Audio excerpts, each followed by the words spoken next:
Nii, tere päevast kõigile. Suur tänu, et olete täna meiega liitunud. Alustame. Tänasel infopäeval siis räägime peagi avanevast EIS-i korterelamute rekonstrueerimise toetusvoorust ja järgmise 2 tunni jooksul anname teile ülevaate toetusvooru tingimustest ja ka siis muinsuskaitselistest nüanssidest. Küsimusi võite jooksvalt küsida chatis ja peale esinejaid on meil ka natuke aega, et kõik küsimused ette võtta, siis võite neid ka suuliselt küsida, muidu võite panna need chati.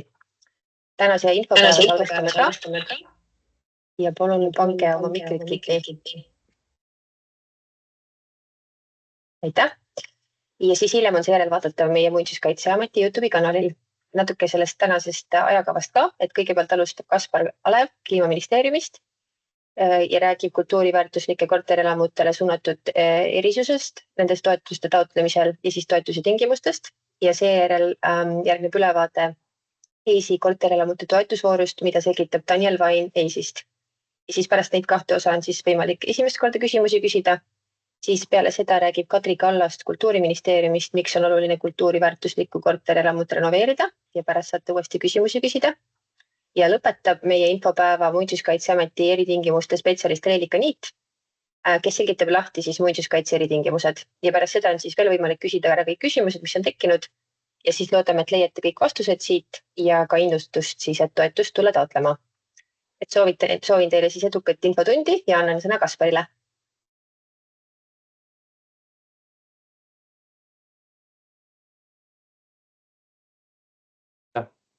Minu nimi on Kaspar Alev, olen elamuinvesteeringute valdkonnajuht Kliimaministeeriumis ja teen tõesti lühida ülevaate, mis meid ees ootab ja siis Daniel, minu kolleeg EIS-ist, teeb juba täpsema ülevaate toetuse tingimustest. Nii. Palun ka kinnitust, et kõik on ilusti näha ja minu pilt jõudis ette. Ja, on ilusti näha. Aitäh. Et tõesti, sellel aastal siis juba mõne nädala pärast on uus toetusvoor avanemas. Sellega seoses on päris mõningaid olulisi muudatusi võrreldes eelmiste aastate voorudega. Et ennekõike kõige suurem muutus, mis me oleme eelmiste voorudega võrreldes ette võtnud, on see, et me väldime seda nii-öelda nobedate näppude vooru, et taotlemine toetust ei saa mitte need, kes esimesena taotluse esitavad, vaid me seame taotlejad energiatarbimise järgi pingeritta. Täpsemalt, kuidas see käib, sellest räägib Daniel hiljem, aga see on üks asi, siis me korrigeerime ka toetuse määrasid, aga kuna me täna räägime siin muinsuskaitsealustest hoonetest, siis üldiselt see korrigeerimine siinkohal on, teie jaoks need toetuse määrad on samasugused, nagu nad olid ka eelmises voorus. Aga enne kui me selle aasta summadest räägime, siis ma tuletan meelde, et eelmise aasta oktoobrist on veel mõningad voorud, kus on vaba raha. Neid on Hiiumaal, Saare maakonnas, Põlvamaal, Ida-Viru maakonnas. Et kui teie maja peaks paiknema nendes maakondades, siis tegelikult kuni 1. oktoobrini on sealt võimalik toetusi taotleda ja siis uuest voorust ei pea enam uute majadega võistlema. Aga uue vooru ja see voor on avatud kuni 1. oktoobrini siis. Aga sellest aastast meil kogu eelarve on 80 miljonit ja kultuuriväärtuslikele majadele on kõrvale pandud,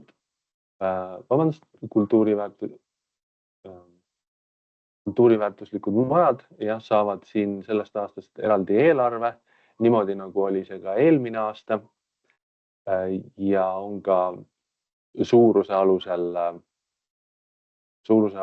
eelarve jaotused. Siin väga oluline, mis ma tahaksin rõhutada, on see, et kui teie korter on näiteks muinsuskaitse all, teie kortermaja muinsuskaitse all, aga ta on väiksem kui 18 korterit, siis põhimõtteliselt on teil võimalus oma taotlus esitada ükskõik kumba eelarvesse. Aga kui te esitate näiteks kultuuriväärtuslike majade eelarvesse ja sealt rahastust ei saa, siis teil automaatselt teisest ehk siis sellest väikeste kortermajade toetusvoorust sinna teie taotlust ümber ei tõsteta, et siis võimalusel sealt rahastust saaksite. Nii et te peate välja valima, et millisesse eelarvejaotusesse te oma taotluse esitate.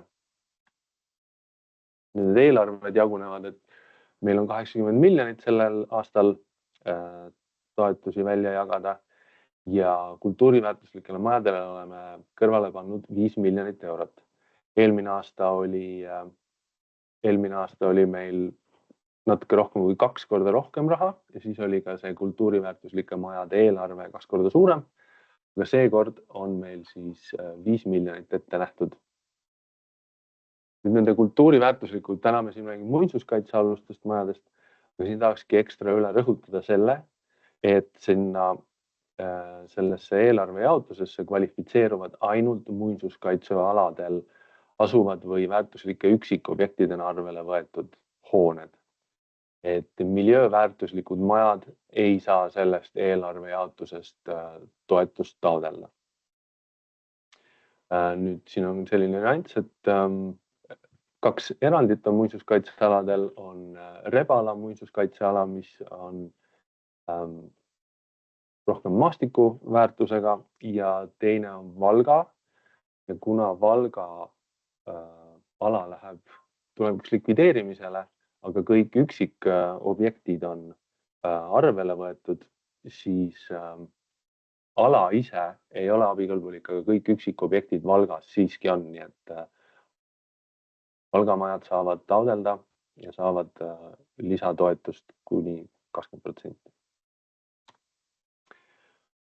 2 juhist tahaks tähelepanu pöörata teile, et kui te oma toetust ette valmistate, siis on 2 aspektiga vaja arvestada. Kindlasti, et hooned, kuna te kliimariskid teie hoonete renoveerimisel, et kuna te teete investeeringut pikaks ajaks, tõenäoliselt järgmised 30 aastat oma maja enam terviklikult renoveerima ei pea, siis tasub arvesse võtta meie ümber muutuvat kliimat. Selle jaoks on ka Tallinna Tehnikaülikooli poolt meile koostatud selline hoone ja kliimariskid selline juhend, mis on üles ehitatud checklistina, et te saate arvesse võtta, ära hinnata oma maja haavatavuse erinevatele kliimariskidele ja siis sealt ka praktilisi juhendeid vaadata, et kuidas seda arvesse võtta või oma maja muutuva kliima jaoks paremini ette valmistada. Mina siinkohal tahaksin üle rõhutada, et kindlasti tähelepanu pöörata just kuumalainetele, et tagada seda, et maja oleks kuuma ilmaga seestpoolt ikkagi jahe ja pöörata tähelepanu passiivsetele lahendustele. Siin on küll pilt täiesti uuest majast, aga kuuma ilma puhul on väga-väga oluline, et saaks aknad väljastpoolt näiteks älavarjustatud, et päike ei pääseks tuppa, et tuba üles kütta. Et palun selle tähelepanu pöörata ja kindlasti on ka selline võimalus, see on Viljandist väga uhke rohelus. Et see on küll natuke ekstreemne, aga rohelus aitab väga hästi. Teine asi, mille kindlasti tähelepanu pöörata, on uue Euroopa Bauhausi põhimõtete rakendamine kortermaja renoveerimisel. Jällegi,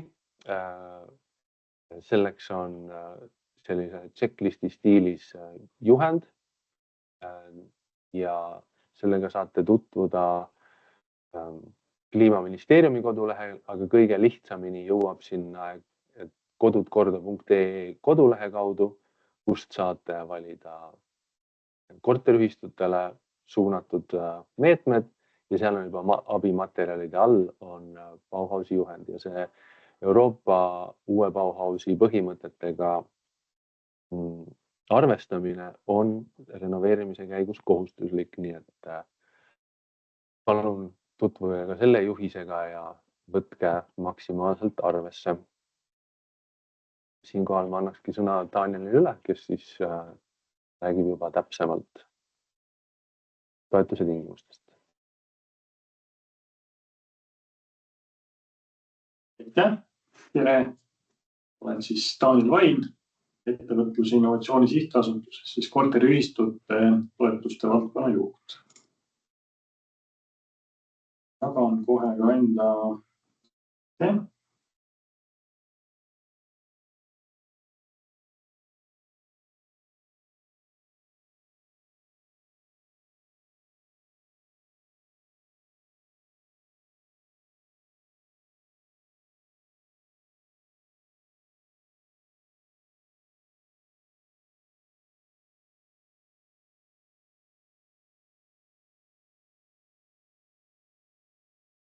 Nii, kas on näha? Hetkel ei ole. Jaa.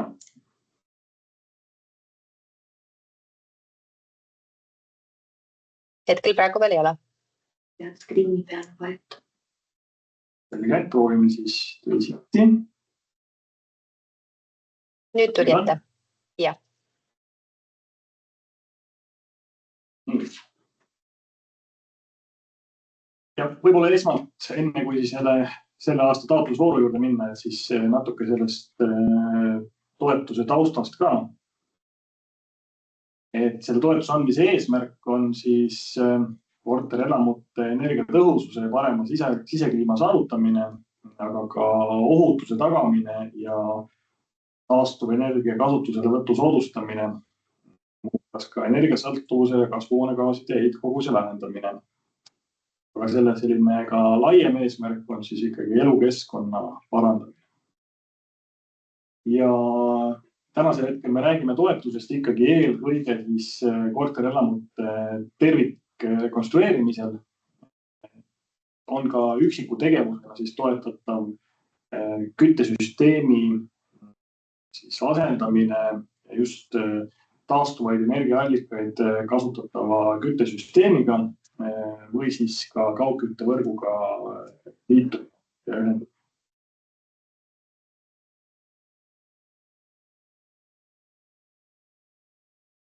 Ja need toetatavad tegevused siis on põhimõtteliselt kõik, mis võib tervikrekonstrueerimise raames ära teha. Et see hõlmab endast tegevusi siis sisuliselt alustades keldrist kuni katuseni ja katusekattel ka päikesepaneelide paigaldamisel. Kõik need tegevused, mis siin ka loetletud on siis toetatavad tegevused.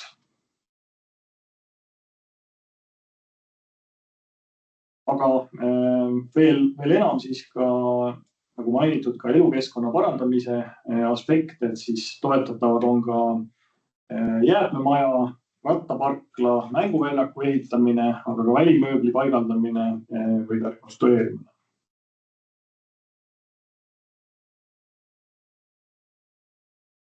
Abikõlblikud kulud selle raames on siis kõik projekteerimisele kuluvad kulud, sealhulgas siis ka eskiisprojekti koostamise kulu. Et eskiisprojekt iseenesest ei ole siis kohustuslik selle toetuse raames, aga kui on ühistul see soov saada mingisugune selline eelnev üldisem ülevaade kavandatust, siis juhul kui see soov on, siis ka eskiisprojekti kulu on siis sellest aastast ka toetatav. Aga ka siis ehitusprojekti ekspertiisikulud ja auditikulud on siis toetatavad. Samamoodi on siis toetatud tehnilise konsultandi kulu ja omaniku järelevalve kulu ja nagu ka öeldud, siis ka rekonstrueerimise kulu ise. Toetuse osakaal võib siis jagada selliseks nii-öelda põhiosakaaluks ja siis nende täiendavate boonuste osa.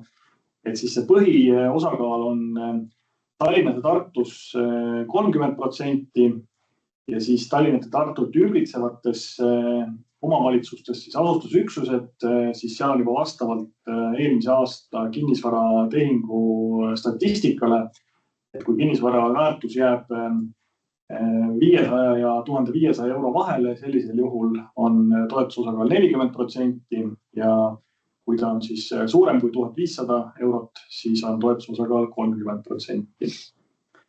Aga 40% on siis veel toetus Haapsalu, Keila linnas, Kohila Alevis, Kuressaare linnas, Maardu linnas, Otepää linnas, Paikuse Alevis, Pärnu linnas, Rakvere linnas, Rapla linnas, Sauga Alevikus, Märi Alevikus, Uuemõisa Alevikus ja Viljandi linnas. Siis ülejäänud Eestis on see 50%. Nüüd need täiendav osa sellest siis sellele põhitoetusele lisaks on juhul, kui rekonstrueerimisel kasutatakse tehaselise rekonstrueerimise meetodit, siis on täiendavalt 10% punkti, aga mitte siis rohkem kui 55% kokku. Ja väikeste majade puhul, see on siis kuni 17 korterit kaasa arvatud, on täiendav 10% punkti ja sama on siis ka lifti lisamisel elamusse, kus seda varasemalt ei olnud, siis on ka täiendavalt 10%. Ja on ka kaardimaterjali põhiselt siis näidatud toetuste osakaalu jagamine siis eelmise aasta statistika põhjal. Sinise värviga on siis tähistatud alad, kus on 30%, kollase värviga siis 40% ja siis halli värv, mis siis on enamik Eestimaa pinnast, on siis 50%. Ja nagu Kaspar juba eelnevalt ka selgitas, siis muinsuskaitselistele korterelamutele on siis täiendav toetus seda nii muinsuskaitsealadel kui ka siis väärtuslike üksikobjektidena 20%, välja arvatud siis Tallinnas ja Tartus, kus täiendav osa on 10%. Ja siis tõesti Rebala muinsuskaitsealal toetust ei ole, kuna siis see on maastikuga seotud kaitseala ja samuti Valgas seda ei ole, sest et see on likvideerimisel ja need objektid on siis üksikobjektidena juba määratletud.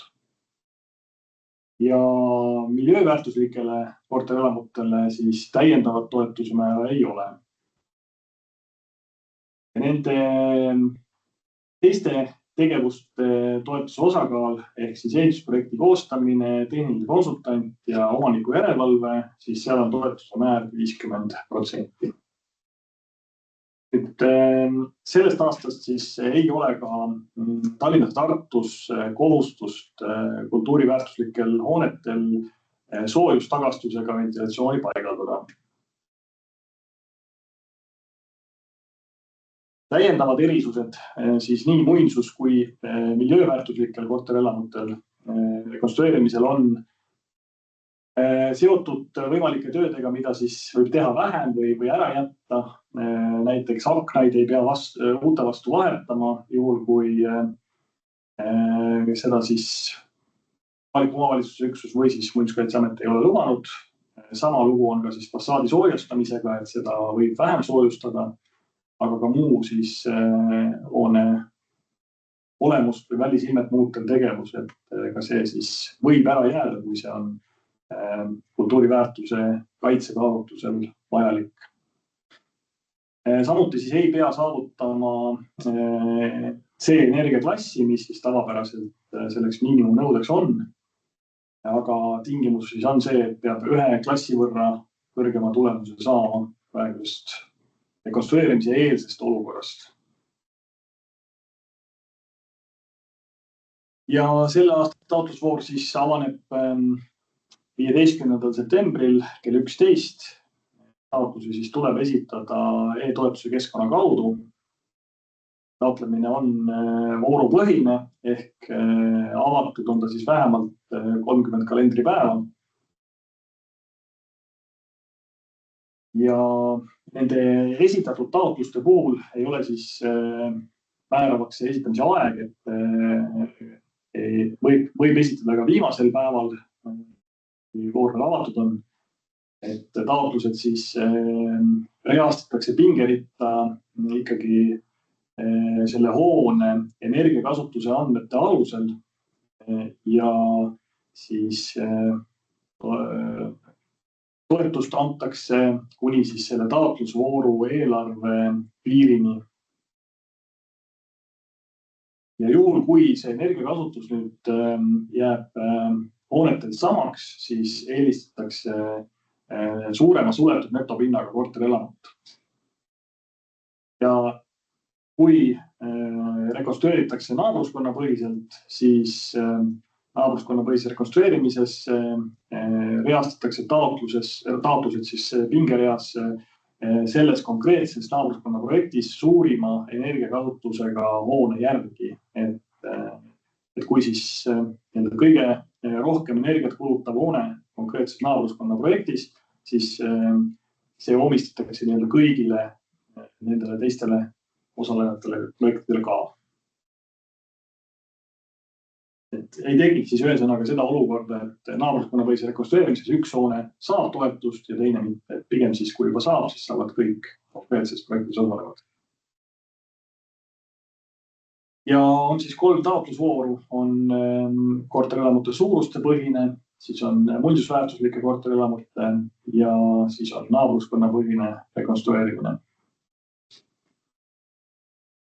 Kui nüüd peaks tekkima see olukord, et taotleja esitab taotluse mitmesse taotlusvooru, ehk siis ka muinsusväärtuslikud korterelamud ju teoreetiliselt võivad esitada ka suuruse põhisesse taotlusvooru või ka naabruskonna põhisesse taotlusvooru, siis kõiki neid taotluseid ei menetleta, menetletakse siis seda kõige viimasena esitatud taotlust. Ehk väga tugevalt tuleb siis läbi mõelda, et millisesse vooru oma taotlus esitada, et see kõikidesse erinevatesse voorudesse esitamine mingisugust eelist selles mõttes ei anna. Mingit ümbertõstmist taotluste puhul ka ei toimu, et ikkagi see, millisesse vooru esitatakse, seal siis moodustatakse seda, pannakse seda pingeritta ja seal siis toimub ka see menetlemine. Ja eelarvet, nagu Kaspar juba eelnevalt mainis, siis on väikestel korterelamutel 10 miljonit, keskmised korterelamud 25 miljonit ja suured korterelamud 30 miljonit. Need esimesed 3 eelarvet on siis kõik selle ühe taotlusvooru sees, ehk siis suuruste põhine korterelamute taotlusvoor. Ja siis need 2 ülejäänud taotlusvooru on siis naabruskonnapõhine 10 miljonit ja muinsusväärtuslik korterelamud 5 miljonit. Ja nüüd see energiakasutus ise, mille põhjal siis see pingerida moodustub, et see on siis defineeritud ka kui mõõdetud energiakasutuse andmetel põhineva energiamärgise kohane aastane tarnitud energiate summaarne kasutus kilovatt-tundides hoone köetava pinna ruutmeetri kohta. Ehk siis see ei ole energiamärgise energiaklass ise ega ka siis see kilovatti arv sealt energiamärgiselt, mis seda klassi näitab, vaid siis energiamärgiselt me võtame ikkagi ainult selle osa, mis siis on tõesti tarnitud energia selle hoone jaoks, et sinna ei tule juurde need koefitsiendid, mis siis, ma ei tea, gaasiküttel on 1 ja elektriküttel 2 ja kaugküttel hoopis 3, et ikkagi võrdlemise aluseks saab olema siis tarnitud energia ise, mitte siis enam need koefitsiendid selle juures. Mõne sõnaga siis veel sellest naabruskonnapõhisest rekonstrueerimisest, et see peab moodustuma vähemalt 2, aga võib ka olla rohkem, siis ruumiliselt seotud korterelamu vahel. Ja nende korterelamute rekonstrueerimistööd peavad siis olema ühiselt hangitud. Võib projekteerimist ka hankida ühiselt, aga kui projekteerimine on juba eraldi teostatud ja tellitud, siis piisab sellest, kui nüüd need konkreetses projektis osalevad on korterelamutena ruumiliselt seotud ja nad siis rekonstrueerimistööd hangivad ühiselt.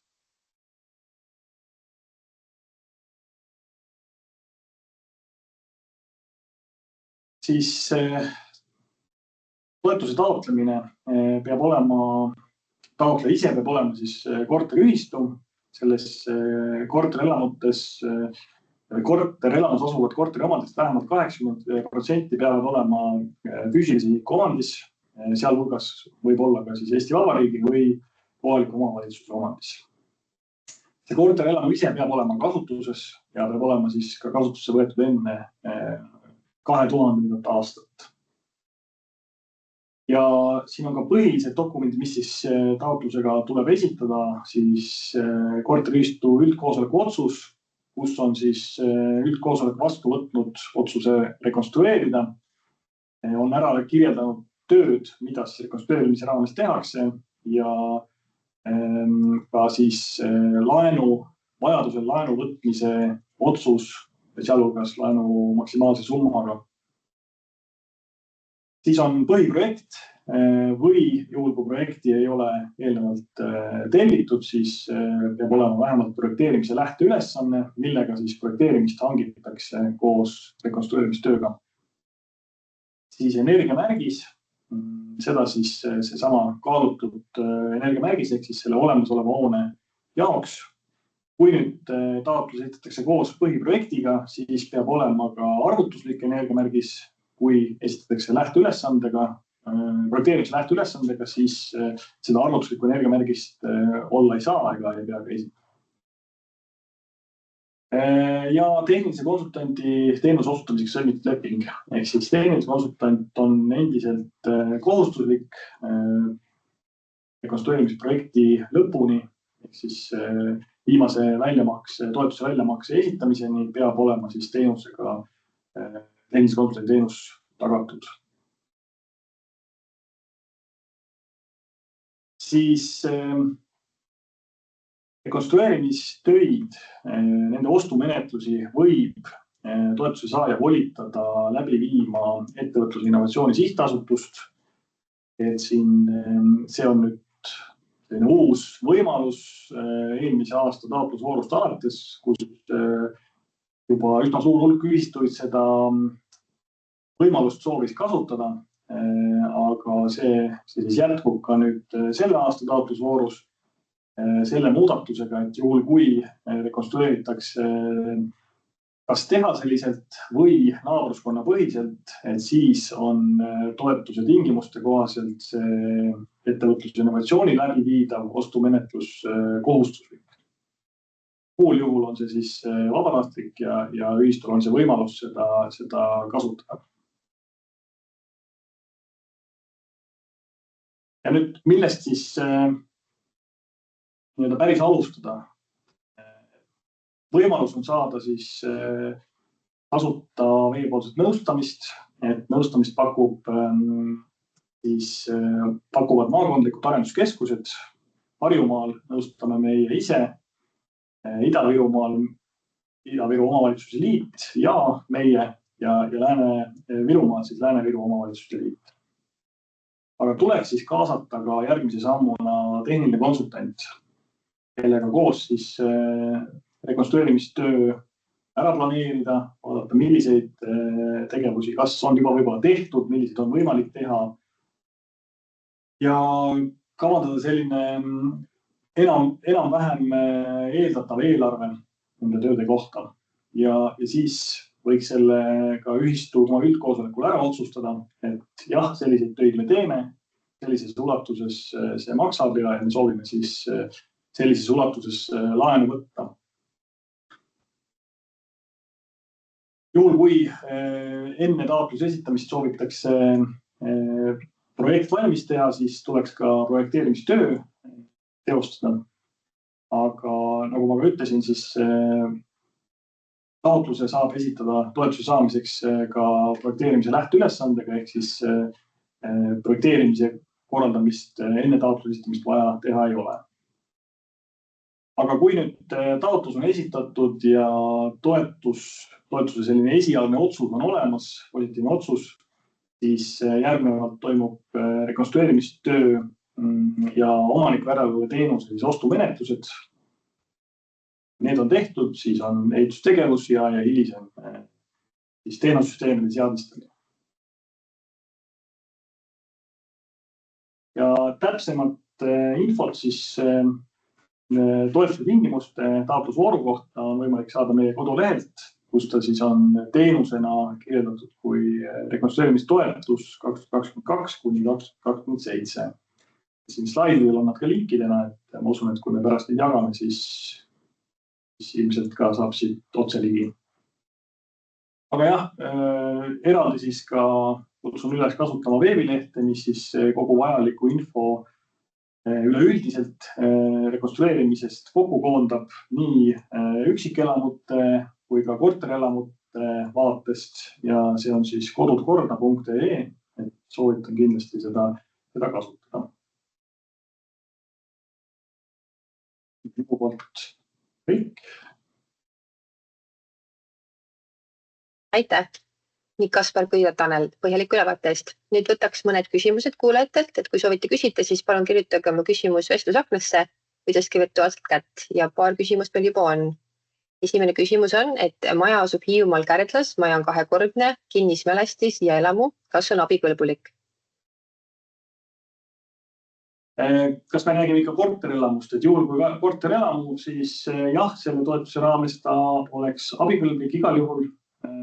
Kui ta on kinnismälestis, ehk siis ta on väärtuslik üksikobjekt, siis sellele rakenduks ka eraldi siis muinsuskaitselised erisused.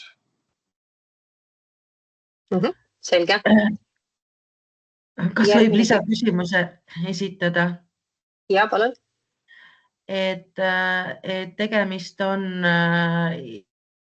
siiski sellise kahekordse elamuga, kus on, ühesõnaga ta on jah mälestis, aga ta ei ole korterelamu selles mõttes, et seal ei ole mitu korterit.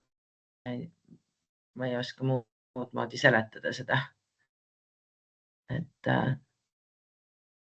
Et ta nagu on ühe korteriga elamu selles mõttes. Siis antud kirjeldus. Siin on nagu mitu erisust ka veel. Jah, see konkreetne toetus on nüüd kortermajadele ja see on siis alates 3 korteriga elamust. Juhul, kui teil nüüd seal on ikkagi korterid, aga nad ei ole eraldi korteri omaditena moodustatud, siis iseenesest see sobib ka, aga ehitisregistris peab igal juhul olema vähemalt 3 korterit, ehk siis peab olema korterelamu. Kui ta nüüd on ikkagi vähemate korteritega, on ta üksikelamu või paarismaja, siis jah, see konkreetne toetusmeede kahjuks teile ei sobi.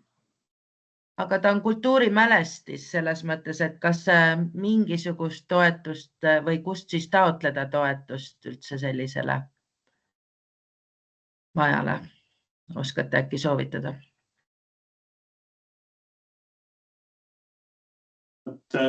Jah, kahjuks niimoodi nüüd seda ei oska nii kindlalt öelda, et kindlasti tasub uurida kohalikust omavalitsusest, kas neil on mingisuguseid võimalusi aga jah, ei oska kahjuks nii täpselt teiste toetuste kohta niimoodi kindlalt öelda.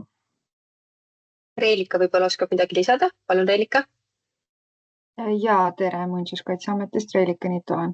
Et kui ta on mälestis, siis on üks variant ka Muinsuskaitseameti poolt jagatavast mälestiste toetuse voorust küsida raha, et oleneb mille jaoks, et siis kohaliku nõunikuga, kes on Hiiumaal Frank, et temaga siis võib-olla eelnevalt arutada asja. Et meie see põhivoor kestab 30. septembrini, et ühesõnaga kõigepealt maakonna nõunikuga arutada. Ja, ma Frankiga olen täitsa suhelnud, aga ühesõnaga ma saan aru, et see arutelu siin ei aita mind ühelgi moel hetkel edasi. Saan ma õigesti ära praegu. Et isegi mingi veesüsteemide või mingite selliste asjade osaline paigaldamine, sellist toetust siin ei saa mina, eks ole. Jah, nüüd EISi toetus, millest siin praegu juttu on olnud, siis see on jah korterelamutele, ehk siis kõik see, mis eelnevalt kirjeldatud oli, kehtib ikkagi ainult alates 3 korteriga kortermajadele. Selge. Ma usun, et siin tänases päevakavas on veel võib-olla teile kasulikku infot, et te kindlasti võiksite lõpuni kuulata, aga jah, see, mis eelnevalt oli nüüd siis puudutas korterelamut. Ja meil on siin väga mitu erisust antud majal, nii et, aga ma suhtlen Frankiga nagunii, nii et ma siis tean, et ma siis liigun võib-olla mingit teist radu, aga ma kuulan edasi, et äkki tuleb veel midagi, mis mind aitab edasi. Vabandust, ma segan vahele, aga EIS-i poolt on tegelikult väikeelamu kütteseadme uuendamise toetus. Selline toetus on ju veel avatud ja sinna saab ka Kärdla majad, et nüüd ongi, et kui te kvalifitseerute väikeelamu alla, selle majaga, et ma ei tea, mis majast juttu käib, et meil on raske kommenteerida niimoodi. Kohe, ma arvan, et tõenäoliselt ei taha kõikide inimeste ees aadressi täpsusega ka arutama. Ei, ma võin öelda küll, ega see on tegelikult, tal on veel mitu erisust, ta on MTÜ Ave Vita on praegu seal tegev, ta oli pikalt kohtumaja. Tiigi 21 Kärdla on see aadress. Igastahes ma panin siia vestlusesse lingiga sellele kütteseadmetele, et te saate kontrollida, et vee torustikku, nagu te mainisite, seda sealt toetust ei saa, aga te võite vähemalt seda kontrollida. Sest seal on jah ahjud ja erinevad asjad, mis oleks vaja korda teha. Et erinevad küttesüsteemid ja ta on 1900 ehitatud vana maja. Tuurimälestise all. Aga aitäh teile, ma ei hoia rohkem kinni. Selge, aitäh. Siis järgmine küsimus on meil, mis võimalused on miljööväärtuslikel majadel, mis muinsuskaitse alla ei kuulu, 9 korterit, Eesti-aegne maja Viljandis. Võimalus on esitada taotlus siis kas suuruste põhisesse taotlusvooru või kui on naabruskonnas teisi huvilisi ka, kes soovivad rekonstrueerida, siis on võimalus esitada naabruskonna põhisesse taotlusvooru. Et 9 korterit, see tähendab, et ta igal juhul on selles väikeste kortermajade eelarves, et see võimalus taotlus esitada on. Selge. Järgmine küsimus on, kas tehniline konsultant peab omama muinsuskaitsepädevust? Ei pea, tehnilise konsultandi sellist nõuet ei ole eraldi. Edasi liigume.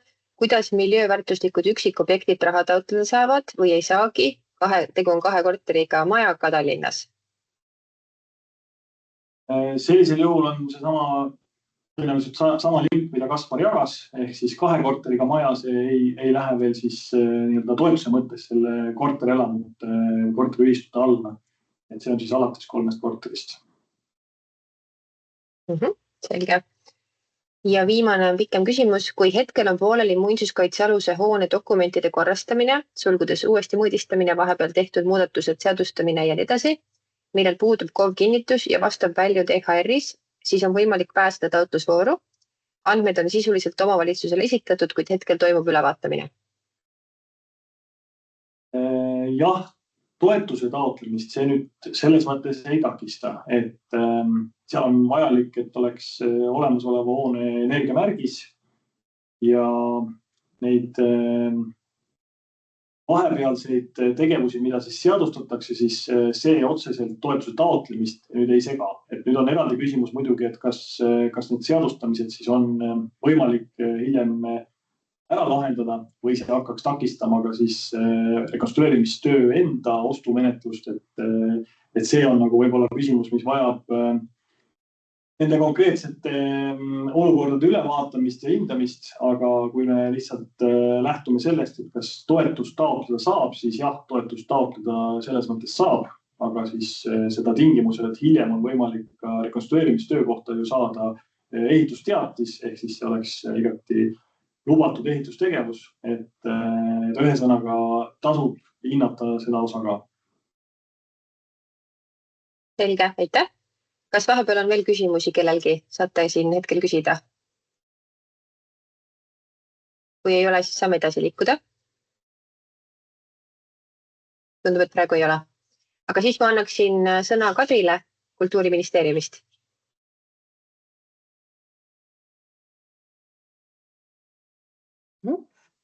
Aitäh, tere päevast! Nii, ma vaatan, kas õnnestub kõik hästi. Panin täisekraanile ja nüüd vahetasin ka slaidi, kas on näha? On ilusti näha. Väga tore, aitäh. Mina olen siis Kadri, ma olen teadusarendusprojekti Life Heritage Home projektijuht ja räägin natuke laiemalt teemal, et miks on üldse oluline kultuuriväärtuslike korterelamute renoveerimine ja tutvustan ka seda teadusarendusprojekti, mis on keskendunud sellele, et seda valdkonda edasi arendada. Nii, toimib. Igale koduomanikule või korteriühistu esindajale, kes meid täna siin jälgib, on küllap teada põhjused, miks on tema maja tarvis renoveerida. Et selleks võib olla näiteks mitte rahuldav hoone sisekliima, kas näiteks kehv tuule- või külmapidavus, ka liigniiskus, ebaühtlane temperatuur ruumide või ööpäeva lõikes. Või selleks võib olla ka kõrged küttearved siis, kui seda sisekliimat ise reguleerima hakata. Põhjuseks võivad olla ka probleemid hoone konstruktsioonides, näiteks pehastunud palgid seintes või läbijooksud katuses. Samuti võib põhjuseks olla ka hoone väsinud välisilme, mis võib panna mõtlema, et kui juba mastaapseid fassaaditöid ette võtta, kas siis oleks võimalik ka soojustust lisada. Elumajade renoveerimine on oluline nende elanikele, aga kultuuriväärtuslike elumajade renoveerimine on oluline laiemalt ka ühiskonnale.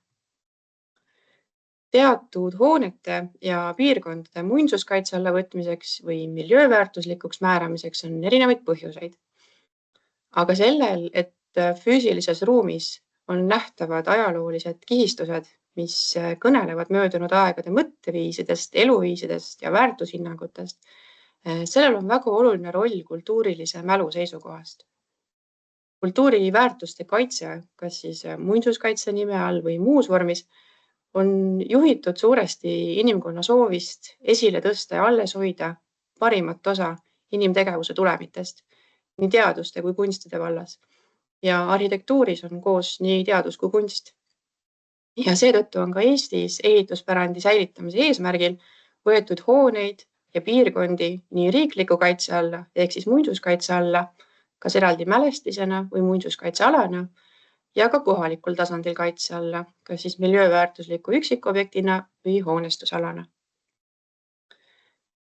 Selleks, et säiliks ajalooline hoonestus, on oluline, et neid maju oleks võimalik kasutada ja seda viisil, mis kasutajad ka rahuldab, teda hoone heakorda investeerima motiveerib. Meil ühiskonnana finantsilist võimekust ei ole, et säilitada tuhandeid ajaloolisi hooneid tühjade justkui muuseumidena. Ja ma arvan, et isegi kui ka oleks, siis me ei tahaks seda, sest majad on loodud kasutamiseks. Ning ka kultuuriväärtusega hooned on kõige paremini väärtustatud siis, kui need on hea peremehelikus kasutuses. Just seetõttu on ka kultuuriväärtuslike kortermajade renoveerimine oluline ühiskonna ja riigi vaatest. Kui hoones on kehvad elutingimused ja neid ei korrastata, võib juhtuda, et elanikud võimalusel hülgavad need majad. Tühjenevad majad hakkavad veelgi hoogsamalt lagunema, tühjenevad vanalinnad või miljööalad kaotavad sedasi suure osa oma väärtusest nii hoonetes kui ka elukeskkonnas. Ja kui kellelgi on eelarvamus, et muinsuskaitse on igasuguse renoveerimise vastu, siis ma arvan, et võib öelda küll, et nii see tegelikult ei ole. Et tänanegi infotund on korraldatud Muinsuskaitseameti initsiatiivil just selleks, et innustada ja aidata kultuuriväärtuslike kodude omanikel oma hoone renoveerimise teekonda ette võtta. Muinsuskaitse ülesandeks ühiskonnas on kultuuripärandi säilitamine ka järgmistele põlvedele. Aga eriti just elumajade puhul tähendab see suurt kompromissikunsti tänaste elanike vajaduste arvestamise ning kultuuriväärtuslike hooneosade säilitamise vahel. Ja muinsuskaitse sõnum ei ole, et ärge tehke midagi, vaid on, et tehke targasti, läbimõeldult. Ja muinsuskaitse, võiks öelda, on kaitse lühinägelike otsuste eest, mis võib-olla tormakalt tänaseks päevaks mugavusi luues hävitaks nii-öelda eilsest päritud ja kvaliteetsetest materjalidest ja meisterlikult loodud, mis arvatavasti homses võiks olla veelgi väärtuslikum kui täna, kuivõrd ma usun, et kasvab järjest enam mõistmine hästi hoitud ajalooliste hoonete väärtusest ja ka haruldusest. Kultuuriväärtuslikud hooned renoveerimismaratoni kontekstis ma leian, et nad ei peaks jääma nii-öelda pealtvajataja positsiooni. Lisaks sellele, et nendes hoonetes elutingimuste mitte parandamine võib kaasa tuua hoonete hülgamise ja ajapikku hävinemise, mis tähendab ka kultuuripärandi hävinemist, on see oluline ka kliimakriisi kontekstis. Me peame otsima võimalusi vähendamaks ka nende hoonete süsiniku jalajälgi, nii energiatarbimist vähendades kui ka taastuvenergiaallikate kasutusele võtmise teel. Energiatõhususe parandamise küsimus on kultuuriväärtuslike hoonete puhul üha jõulisemalt esile kerkimas. Võimalusi energiatõhususe parandamiseks, seejuures hoone kultuuriväärtuseid rikkumata, otsivad koduomanikud, projekteerijad, insenerid, ehitajad ja koos nendega ka muinsuskaitsealuste ja miljööväärtuslike hoonetega tegelevad ametnikud, kelle ülesandeks on projekte läbi vaadata, lahenduste sobilikkust hinnata ja koduomanikke nõustada. Seoses renoveerimismaratoni kujundiga ma olen mõelnud, me võiksime öelda ka, et ajaloolistel hoonetel on selle maratoni jooksumaratoniga paralleelselt võib-olla paras ette võtta nii-öelda tervisekõnd hoopis, sest liikuda tuleb vanakestel ikka ettevaatlikummal sammul, mõõdukamas tempos ja enamasti ka lühemal distantsil, et kui me loeme energiaklasside vahel võetavaid samme. Aga eesmärgiks on parem tervis nii majadele kui nende elanikele, keda mõjutab selle hoone sisekliima. Ja miks siis mõõdukamalt ettevaatlikumal sammul? Kui me võrdleme muu hoonestusega, näiteks nõukogude perioodi hoonestusega või hiljem püstitatud korrusmajadega, siis nende renoveerimisel enamasti saab rakendada tänasel päeval standardlahendusi, muu hulgas kui juba tehases ja varem valmistatud paneele, niinimetatud tehaselist rekonstrueerimist teha. Aga muinsuskaitse ja miljööväärtuslikel aladel on hoonete renoveerimine oluliselt nüansirohkem väljakutse, sest me soovime tagada iga väärtusliku hoone algupärase ilme ja ka detailide säilimise. Ja sellele keskendub ka siis teadusarendusprojekt Life Heritage Home, mille eestikeelne pealkiri on muinsuskodu renoveerimise teejuht.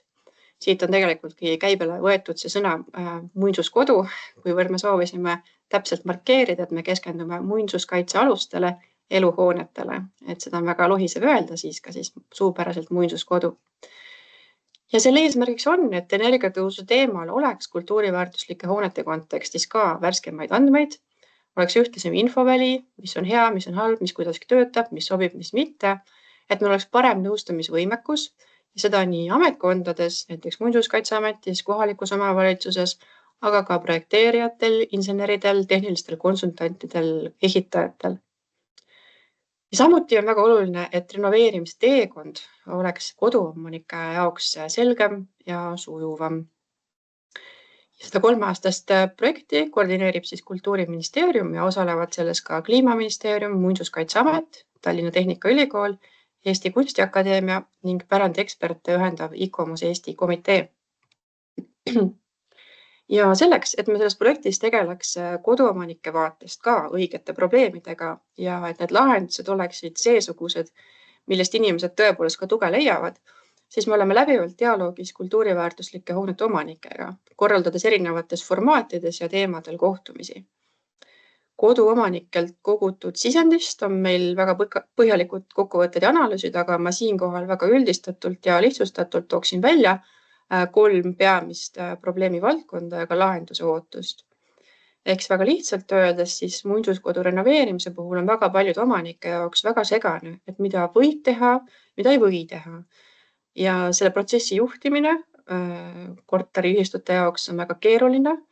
Seal tuleb palju ootamatusi, on palju lisasamme võrreldes tavaliste hoonetega ja paljud ka leiavad, et see kipub olema kulukam kui mitte kaitsealustel hoonetel. Ja põhilised sõnumid, mida omanikud ootavad, on, et tarvis oleks sellist keskset infoplatvormi, et kõik valdkonnaga seotud info ühest kohast, mitte vastukäiv info, mitte laiali, mis saaks selge ülevaate nii renoveerimise protsessist, mis sammud, mis järjekorras, kus kohas ja kellega, aga ka sellest, mis on need head tehnilised lahendused siis renoveerimise jaoks ja et oluline oleks, et et insenerid ja muinsuskaitsjad lepiksid selles siis kokku, et mis sobib ja mis toimib ja mis on sobilik mingisugustele hoonetele. Ja toonitatud on ka, et tarvis on sellise konsultandi tuge selles protsessis, kes orienteerub just muinsuskodude erisustega renoveerimise protsessis. Ja väga laias laastus need on ka need lahendused, mille nimel me projektis tööd teeme. Projekti algatuse üheks eesmärgiks oli kultuuriväärtuslike hoonete senisest laiapindsem ja läbimõeldum kaasamine siis renoveerimislainesse, renoveerimismaratoni. Ja kui tagasi tulla selliste kujundite juurde, siis ütleme, kui enamik tavalisi hooneid, sellist tavalisemaid kortermaju saab soojustada nagu kasukatega öeldakse tavaliselt, või isegi et nagu selline one size kasukas, et ühtne lahendus sobib paljudele. Aga kui seda nagu metafoori järgida, siis muinsuskodudele räägitakse, et pigem sobib selline nagu nii-öelda rätsepülikond, mis siis delikaatselt oma selle kandja vormi järgib ja väljendab ka tema isikupära. Aga kui me nüüd mõtlemegi meie kliima peale, mis on talvel väga külm, siis võibki kohe öelda, et ülikonnast on natukene väheseks. Et inimese puhul, et kui tahaksid ikkagi minna ülikonnaga välja, siis tuleks panna soepesu ja ka hoone puhul see võibki tähendada soojustatud vahelagesid, tihendatud palgivahesid, korrastatud aknaid. Ja kui inimene paneb pähe sooja mütsi, siis hoonete puhul on oluline, et me vaataksime, et katuse kaudu ei oleks liialt soojakadu. Ja kui inimene paneb soojad saapad, siis hoone puhul on oluline, et oleks korrastatud vundament ja sokkel. Ja selleks, et igale muinsuskaitsealusele kodule seda niinimetatud rätsepülikonda, kui seda kavandama hakata, et see peaks nullist leiutama igal korral, vaid oleks ikkagi võimalik ka mingisuguseid standardseid lahendusi leida, kuigi väga eriilmestele hoonetele.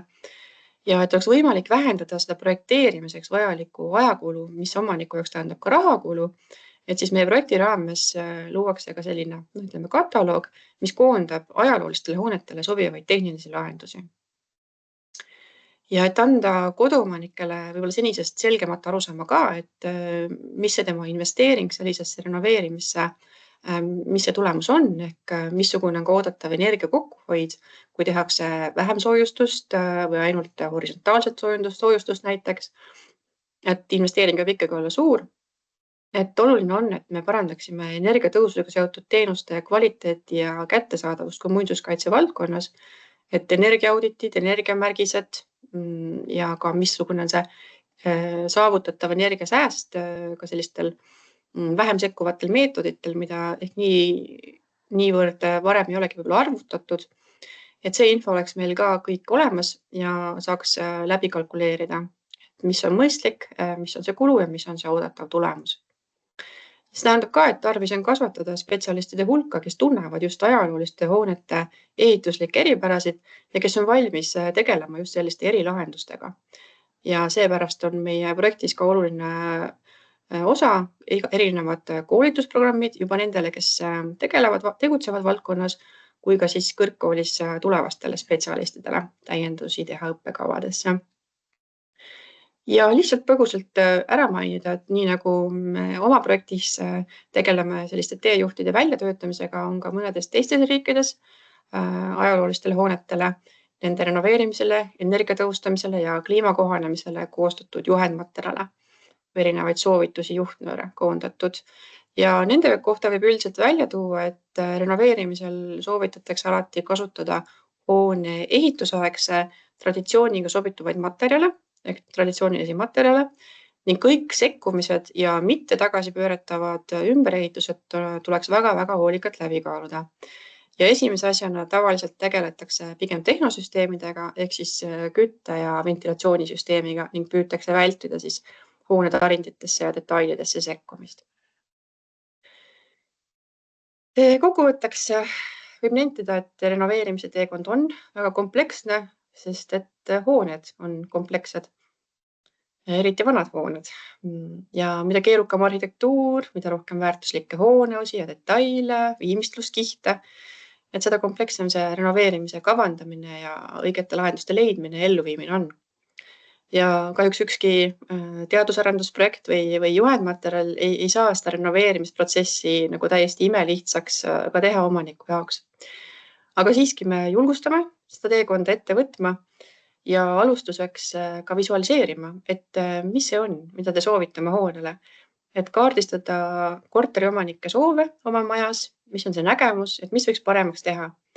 Ja seda nii iga korteri sisetingimuste osas kui ka hoone konstruktsioonide osas, välisilme, selle remondivajadus. Et pange need mõtted kirja, nii nagu te oskate. Ja nende ootustega on mõistlik pöörduda teil nõu andva ametiasutuse poole, et kui tegemist on muinsuskaitsealuse hoonega, siis Muinsuskaitseameti poole. Igas maakonnas on oma nõunik. Kui on miljööala, siis kohalikus omavalitsuses on vastav ametnik. Sest et seal töötavad inimesed, kelle ülesandeks ja tegelikult ka suureks huviks ja sooviks on nende hoonete hea käekäik, mis on nende haldusalas. See päriselt nii on.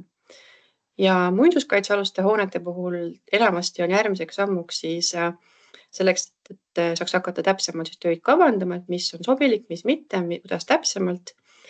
Siis enne projekteerimist on enamasti oluliseks sammuks muinsuskaitse eritingimuste taotlemine, koostamine, väljastamine. Ja mis need muinsuskaitse eritingimused täpsemalt on, kuidas neid taotleda, et sellele on pühendatud järgmine ettekanne. Minu poolt aitäh!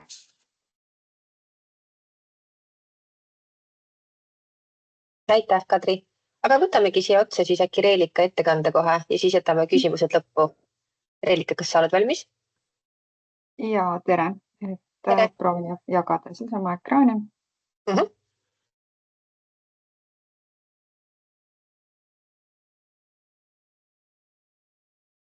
On näha? On näha, jah? Väga tore. Ja. Ma proovin nüüd slaidis ka panna. Nii, On tere! ilusti näha. Tere! Mina olen Reelika Niit, Muinsuskaitseameti muinsuskaitse eritingimuste peaspetsialist. Ma räägin nüüd üsna lühidalt muinsuskaitse eritingimustest. Ja pärast saab küsida, kui jäi midagi segaseks. Nii. Muinsuskaitse eritingimused on siis vajalikud kultuurimälestisele, aga mitte siis päris kõigile, vaid siis hoonetele ja sellel teemal me siin täna oleme ka kogunenud. Kas siis ajaloomälestistest hooned, ehitismälestised või siis muinsuskaitseala hooned. Eritingimused on vajalikud siis, kui neid hooneid on soov konserveerida, restaureerida või ehitada ja nende tööde jaoks on vajalik ehitusprojekti koostamine. Üldiselt võib lähtuda ka ehitusseadustikus olevatest nõuetest, et millal on vaja ehitusprojekti, aga mõnel erandjuhul siis mälestiste puhul Muinsuskaitseamet soovib ehitusprojekti ka sel juhul, kui ehitusseadustik seda ei nõua. Aga korterelamute tervikrenoveerimise puhul ilmselt on mõlema seaduse alusel vajalik ehitusprojekt. Muinsuskaitse eritingimusi hoonetele annab Muinsuskaitseamet. Protsess siis lühidalt ja ideaalis võiks siis olla niimoodi, et kellel tekib see soov või mõte, et tal on plaanis lähiajal tööd, mis nõuavad ehitusprojekti, et siis taotleja võtab esmalt oma kohapealse Muinsuskaitseameti nõuniku või siis ka eritingimuste spetsialistiga ühendust. Ja siis koostöös vaadatakse üle, et mis plaanid on, et milliseid töid kavandatakse ja siis saab ka igaks juhuks veel üle vaadata, et kas töid saab teha tegevuskavaga või on vaja ehitusprojekti. Seejärel siis taotleja teeb eritingimuste taotluse, mis käib meil kultuurimälestiste registri kaudu.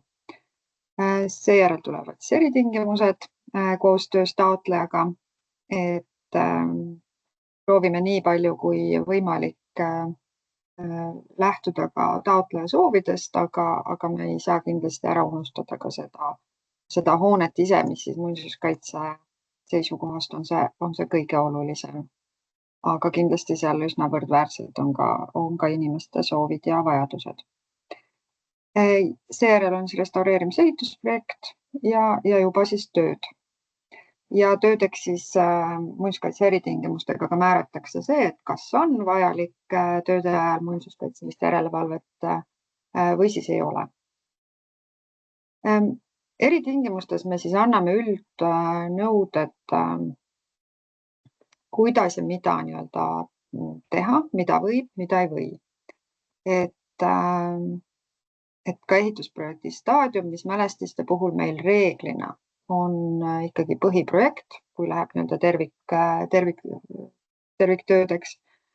Et see on jah meie nii-öelda eripära, et mälestiste ja muinsuskaitseala hoonete puhul reeglina me tahame ikkagi põhiprojekti staadiumit, aga on kindlasti erandeid töödel. Mõnikord on vaja ka uuringud, kas tööde ajal näiteks sageli, eriti muinsuskaitsealade puhul on selleks arheoloogiline uuring, et see määratakse ka sageli eritingimustega, samuti siis järelevalve, nagu ma mainisin enne. Ja siis põhiliselt jah, need, mis tuleb kindlasti säilitada, mida võib asendada, et kas hoonet siis võib välispidiselt soojustada või siis mitte. Et kui ei tohi, et siis tavaliselt põhjuseks ongi see, et hoone välisilme on sedavõrd rikkalik või eripärane, et mida soojustusega katta kahjuks ei saa. Uuringuid on ka mõnikord vajalik teha juba enne muinsuskaitse eritingimuste andmist, et see ei ole küll väga sageli, aga aeg-ajalt ikkagi on, et saada täpsemat infot siis ka eritingimuste koostamiseks ja et pärast oleks siis ka projekteerida lihtsam.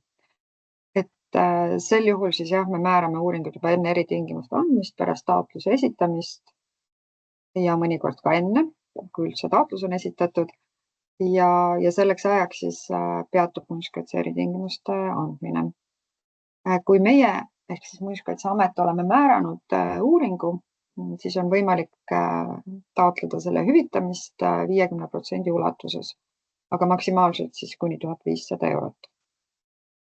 Ja see siis on võimalik saada siis, kui uuringu aruanne on nii-öelda esitatud, see on heaks kiidetud ameti poolt, et pärast seda siis saab tellija taotleda uuringu tegemise hüvitamist. Nii, siis siin on lihtsalt üks kuvavaade ka muinsuskaitse eritingimuste taotluse esitamiseks, et see toimub meil kultuurimälestiste registris, register.muinas.ee, et sinna sisse saab logida siis ID-kaardiga, Smart-ID-ga kui ka mobiil-ID-ga. Ja siis saate siit nii-öelda rippmelüüst võtta tööd mälestisel, eritingimuste taotlus ja lisataotlus. Et taotlus ei ole meil väga keeruline, et tuleb leida õige hoone ja vajalikud siis muud andmed ka kirja panna. Et on üsna lühikene nii-öelda taotluse vorm. Ja kui keegi jääb hätta, siis kas meie registri inimesele helistada, kirjutada või teatud asjades saavad ka eritingimuste spetsialistid aidata, kui see ei ole väga spetsiifiline nii-öelda arvuti enda probleem või midagi sellist. Et juhendada oskame ka. Nii. Ja siis ülevaade ka nendest, kes siis meil eritingimusi teevad, et Muinsuskaitseametis on siis esimeseks kontaktiks võiks siis olla maakonnanõunik, aga et siis eritingimusi annavad meil Kaineva, Maarja Ruut ja mina. Tallinnas, Tartus ja Narvas on ametil haldusleping sõlmitud kohaliku omavalitsusega ja siis nendes linnades siis annab kohalik muinsuskaitsespetsialist muinsuskaitse eritingimused. Tallinnas on nüüd natukene seal muutunud, aga peaks olema kindlasti Anett Anton ja Oliver Orro, kes sellega tegelevad. Tartus on Brita-Karin Arnover ja Egledam ja Narvas Madis Tuuder. Ja kokkuvõtvalt ütlen, et muinsuskaitse eritingimused on meil, üritame hoida nii napid kui võimalik ja nii põhjalikud kui vajalikud. Ehk siis me ei taha nii-öelda projekteerijalt nii-öelda leiba laualt ära võtta ehk ise hakata projekteerima ja jätta projekteerijale ka ikkagi üsna vabad käed. Aga nii palju siis, kui konkreetse hoone puhul on vaja, et siis ikkagi tingimused saab nende eritingimustega seatud, et need ongi siis nii-öelda projekteerimistingimused, aga muinsuskaitse kallakuga. Ja olengi lõpus juba. Nii et aitäh, kui on küsimusi, vastan. Aitäh, Reelika. Üks küsimus on, loen ette. Muinsuskaitse eritingimustest tulenevalt võivad tekkida täiendavad kulud seoses vajalike uuringute tellimisega, näiteks katusekonstruktsioonide uuringute aruanne, mille hinnaks võib kujuneda circa 3500 kuni 5000 eurot või rohkem. Uuringut toetatakse 50% ulatuses, kuid mitte enam kui 1500 eurot. Muinsuskaitseameti poolt rahaliselt kompenseeritav, kuid kui summad lähevad suuremaks, siis kas need on ka toetatavad, hüvitatavad määruse raames? Selle uuringu määruse raames kahjuks ei ole, et see ongi see nii-öelda maksimum, mida meie saame hüvitada. Et jah, kahjuks see on niimoodi, et see on nagu maksimum. Ja uuringud ka, uuringud meie määrame ka ikkagi siis, kui tõesti muud moodi ei saa. Ja sageli tegelikult on siis ka taotleja sellest huvitatud, et kas või ongi see, et projekteerimine oleks lihtsam, et näiteks see katusekonstruktsioonid ongi selleks, et saada juba enne nii-öelda täpsem ülevaade, kuigi kogemused ilmselt on sellised, et paljudele tegelik seisukord ikkagi selgub siis, kui see vana katusekatte on maha võetud, aga uuringutega ikkagi saab parema pildi, kui lihtsalt nii-öelda visuaalselt korra katuselt läbi käia. Aga et see on siis jah, kui tõesti muud moodi ei saa, et siis saab need uuringud määrata, et niisama väga nii-öelda kergekäeliselt me neid ei määra ka. Okei, selge, aitäh. Siin on üks küsimus veel nüüd omaniku järelevalve kohta, ma loen sellega ette. Muinsuskaitseseadus paragrahv 62 tulenevalt muinsuskaitse valdkonnas tegutseval ettevõtjal peab olema vastava sisuline õigussuhe käesoleva seaduse paragrahvis 69 nimetatud pädeva isikuga või ta peab olema füüsilisest isikust ettevõtjana ise pädev isik. Millised on täpsemad pädevuse nõuded vastavalt toetuse määrusele? Palume sealhulgas täpsustada, kas omaniku järelevalve teenuse asutaja võib olla samaaegselt üldehituse omaniku järelevalve teenuse asutaja ja muinsuskaitse järelevalve pädevusega või tuleb korteriühistul palgata omaniku järelevalve teenuse osutajana eraldi isikud vastavalt kutsetunnistuse ja pädevuse tunnistusega? Ma nüüd enne, kui nii-öelda õiget inimest vastavad, ma vastan selle muinsuskaitse poole ära, et ma ei oska öelda, kuidas sellel nii-öelda toetusmeetmel poolt on need nõuded ja kas seal on. Aga muidu tavaolukorras, kui meie määrame muinsuskaitselise järelevalve, siis tegelikult me isegi soovitame nii-öelda võtta see ühes isikus omaniku järelevalve ja muinsuskaitseline järelevalve, kui on võimalik. Aga kuidas see nüüd selle toetusmeetmega kokku kõlab, et siis annan targematele siin jutujärje. Jah, võin kommenteerida, et toetuse määruses selliseid eritingimusi ette nähtud ei ole, et need tulenevadki siis eri seadustest või eri aktidest ja neid me niimoodi toetuse määrusesse üle ei kanna. Et kui kohalduvad need nõuded, siis sobib, kui ta on ühes isikus, aga sobib ka, kui ta on eraldi seisva isikuna. Et ühistul, kes siis seda omaniku järelevalve teenust läheb hankima, ta peab siis ära kajastama selle pädevuse nõude ja oluline on, et siis need pakkumised, mida siis selle teenuse jaoks võetakse, need oleksid omavahel võrreldavad, et muud tingimused siis tulevad jah, nendest eri sätetest. Selge, aitäh. Kui nüüd kellelgi tekkis veel mingeid täpsustavaid küsimusi, siis praegu on viimane küsimuste voor. On hea aeg ära küsida.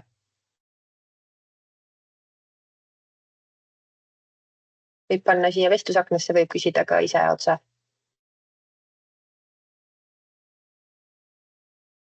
Tundub, et väga selge vist oli kõik head esitlused. Ma nii palju täpsustan, ma vaatasin neid küsimusi veel läbi ja eelnevat, mis ma vastasin, siin puudutas küsimus Viljandis olevat 9 korteriga korterelamut, et oli küsimus, mis võimalused on miljööväärtuslikel majadel, mis muinsuskaitse alla ei kuulu. et ma eelnevalt vastasin selle kohta, et milline on siis see õige taotlusvoor, kuhu ta võiks selle taotluse esitada. Aga ma igaks juhuks täpsustan siia juurde, et erisused puudutavad ka miljööväärtuslikke hooneid, et võib jätta siis teatud tegevusi tegemata, kui see on kuidagi siis selle kultuuriväärtuse kaitsega seotud või põhjendusega, et siis see on ka võimalus, mis siis sellele miljööväärtuslikule hoonele ikkagi rakendub. Selge. Üks küsimus tuleb meil siit. Markus Harald, Pais, palun. Ja, et mul on selline küsimus, et Tallinnas on see miljööväärtuslik üksikobjekt siin Tondi kasarmute juures.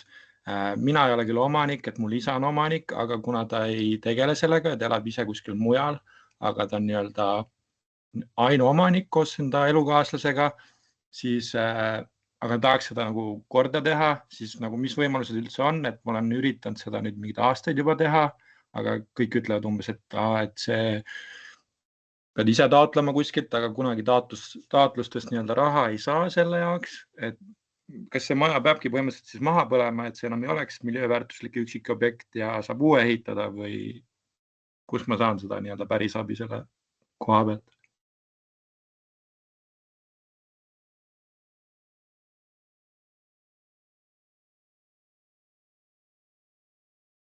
Ma küsin täpsustavalt juurde, et kas ma sain õigesti aru, et see ei ole siis korterelamu? No see on selles suhtes, et see maja, aga siin on 2 korterit, et selles suhtes siin on kelder, pööning, aga see on nagu maja ja siia ümber ehitatakse kogu aeg, siia on see Tonditorn ehitatud ja siia on ehitatud mingi uus korterelamu ka, aga kuna ma ei tea, kuidas see piirkond nagu või see maja just on nagu üksikobjekt, aga kõik ülejäänud, mis siin ümber on peale kasarmute nagu saab ehitada või saab nagu uuendada, aga seda maja nagu ise ei saa.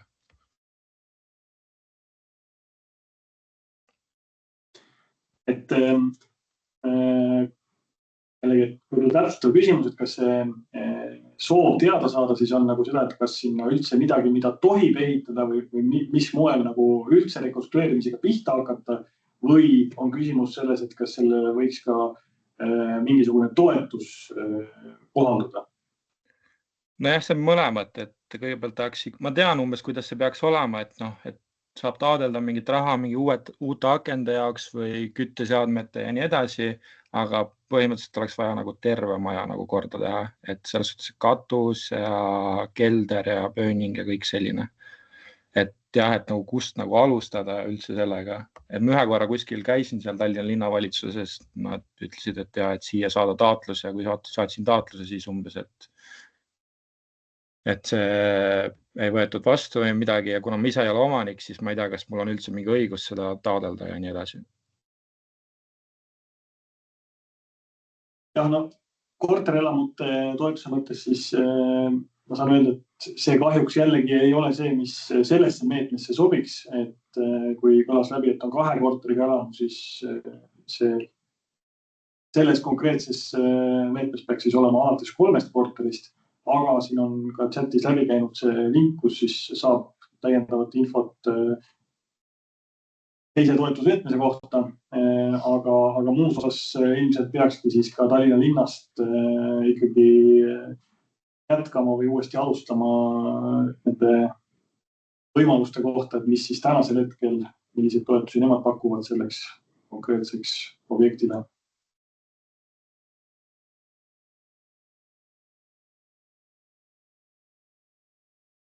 Selge, aitäh. Kas on veel küsimusi? Praegu on hea aeg küsida.